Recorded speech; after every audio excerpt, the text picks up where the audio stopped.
男人对着镜子疯狂的自扇耳光，可巴掌却落在了另一个女人脸上。原来他们拥有感官共享的能力，不仅可以看到对方眼中的世界，甚至还能感受对方的触觉。然而这并非他们的第一次连接。早在20年前的一天，迪伦在上课时突然变得异常紧张，随后他紧紧地抓住书桌，身体无法自控的剧烈颤抖。所有人都露出惊诧的目光，以为他是做了什么春梦。可只有迪伦看到了奇怪的一幕，眼前竟凭空出现了一个滑雪赛道，而自己正以800码的速度撞向前方的大树。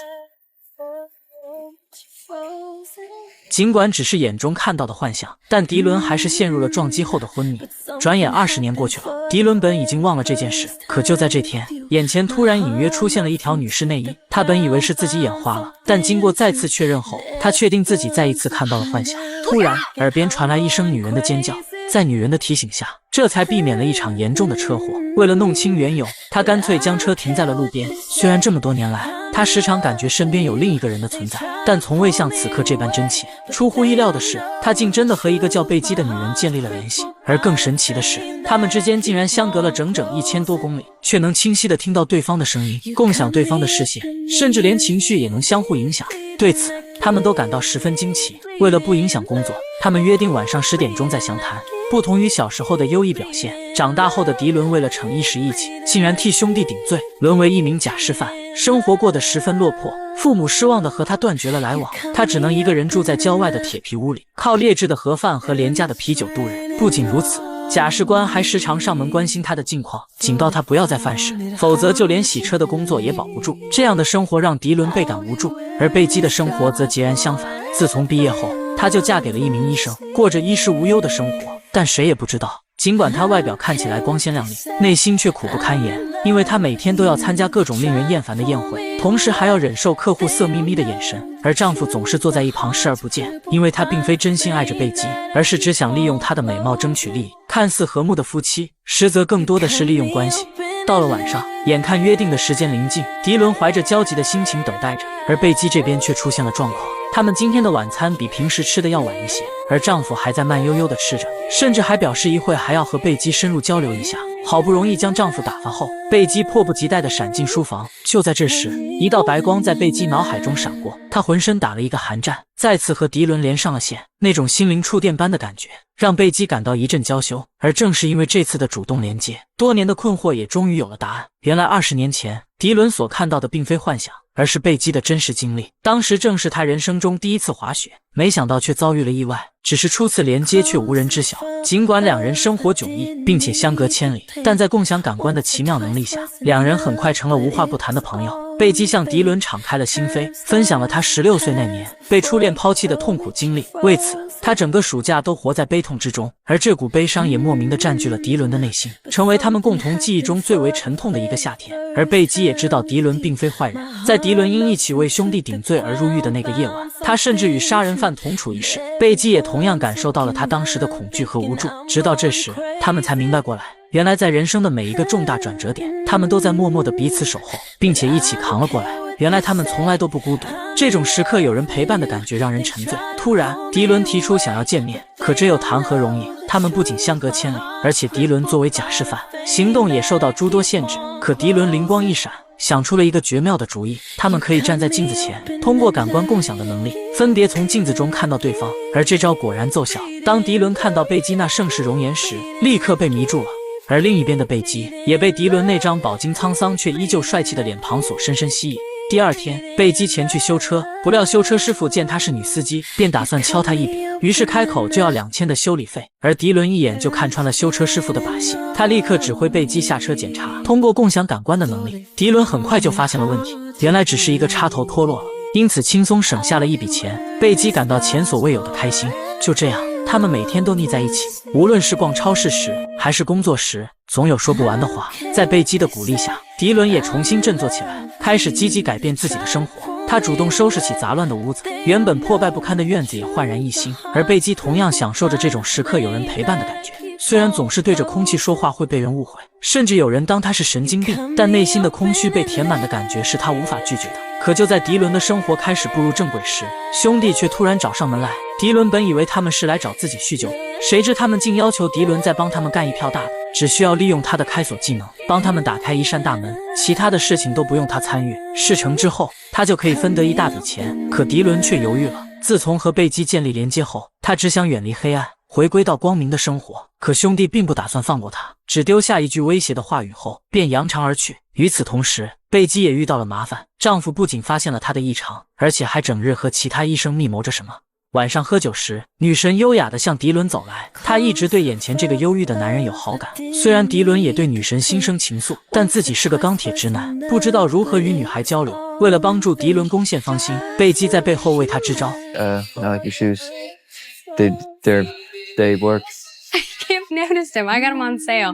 They pretty much go with everything, you know. 就这样，在贝基的坐镇下，迪伦的每一句话都说得恰到好处，既风趣幽默，又深谙女人的心思，逗得女神非常开心。见时机成熟，贝基鼓励迪伦趁热打铁，邀请女神到家中做客。出乎意料的是，女神不仅爽快地答应了，还特意挑选了一个特别的时刻。迪伦内心激动不已，却不知麻烦也将接踵而至。好不容易熬到约会这天，女神特意洗了个澡，然后就迫不及待地前来赴约。可是好巧不巧，贝基正在参加一场重要的集资会，只留下迪伦一个人应付人生中的第一次约会。可没了贝基的协助，迪伦瞬间被打回原形，不仅将牛排烤成了焦炭，还紧张得不知所措。无奈之下，他只能再次夸赞女神的鞋子。I really like your shoes. 可这也让女神怀疑他是个恋足癖。而另一边，放心不下的贝基趁机溜进厕所，小心翼翼地指挥着，好不容易将约会扳回正轨。结果下一秒 No. Put it in the sink! In the sink! In the sink!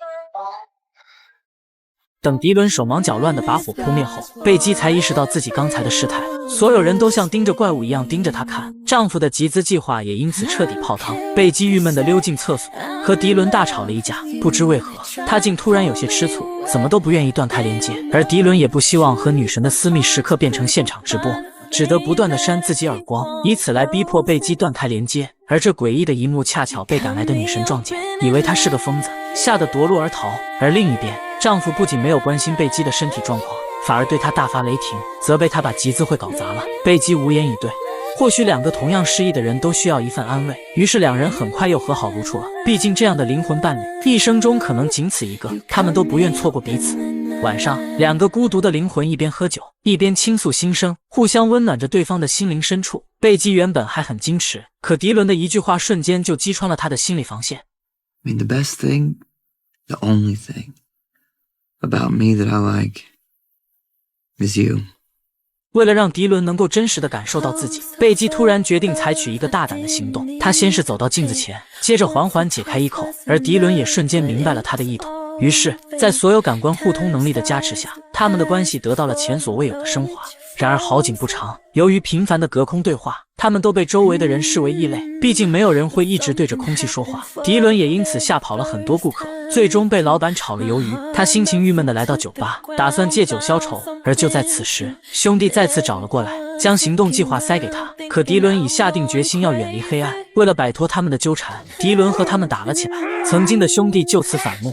而另一边，贝基的处境也不太妙，闺蜜直言不讳地问他是不是有了外遇，贝基这才猛然意识到他们的行为已经明显越界，毕竟自己是有家庭的。虽然她和丈夫的感情并不好，但他们还是要一起生活的。经过一整天的思考后，贝基终于做了一个艰难的决定。他来到小时候受伤的那个滑雪场，因为他们的特殊连接正是从这里开始的，也应该从这里结束。他告诉迪伦，他们之间的关系到此结束，彼此应该回到各自的生活中去。尽管迪伦内心充满了不舍，但却又不知道如何开口。那种进一步没资格，退一步又不甘心的矛盾心情，压抑得她喘不过气来，只能无奈地接受了这样的结局。然而，贝基的忠诚并未能获得好的回报，闺蜜竟将她出轨的事告诉了她的丈夫。气急败坏的丈夫直接派人将贝基抓进了精神病院，每天给她灌各种精神药物，而她撕心裂肺的呼救声也传入了迪伦的耳中。意识到贝基遇到了危险，迪伦顾不上自己假释犯的身份，决定前去营救。可他刚冲出门就被兄弟绑架了，他们逼迫他一起行动。情急之下，迪伦打翻两人，抢了他们的车就直奔贝基而去，并赶在被警察抓到的前一刻坐上飞机。在飞机上，焦急万分的迪伦终于和贝基再次连线，可贝基明显有些不对劲，不仅意识模糊，还口齿不清。迪伦安慰他不要轻举妄动，先试着摸清周围的环境，然后趁医生不注意时，偷偷将嘴里的药物吐掉，最后再找机会逃出去。而迪伦因为没带驾照，没有租车公司愿意租车给他，他不得不又从路边抢了一辆车，然后一边开车一边指导贝基开锁，而贝基则成了他的语音导航。在迪伦的指导下，贝基成功打开了门锁，溜进了大厅。本以为可以直接横穿过去，谁知主治医生突然迎面走了过来，好在贝基急中生智，赶紧假装安抚旁边的病人，有惊无险的蒙混了过去，然后趁机顺走了医生的衣服。可等她刚赶到医院大门时，就看到丈夫堵在了门口，无奈之下，她只能先躲在墙后面。与此同时，迪伦正在被警车追逐，他深知一旦被警察抓住，将再也见不到心爱的女孩，他别无选择，只能在泥泞中拼命的漂移。凭借着高超的车技，他暂时的甩掉了警车。与此同时，贝基决定不再坐以待毙，他鼓足勇气，怒气冲冲地走向丈夫，一拳将他打倒在地，然后不顾一切飞奔出去。而另一边，警察已经找到了迪伦的藏身处，可当他们荷枪实弹的靠近时，却发现迪伦已经不见了踪影。原来他早已弃车逃走了。两人在森林中狂奔，不约而同听到火车的鸣笛声。Hear that train?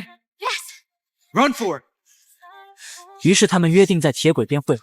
可当贝基跌跌撞撞跑到铁轨上时，却绝望地发现迪伦并不在这里。难道他们处在不同的时空？就在他感到无助时，火车缓缓驶来，而迪伦的身影也终于出现在铁轨的对面。可长长的车厢瞬间将他们分开。为了不被抓回去，两人约定共同爬上中间那节红色的车厢。于是他们再一次为爱奋力奔跑。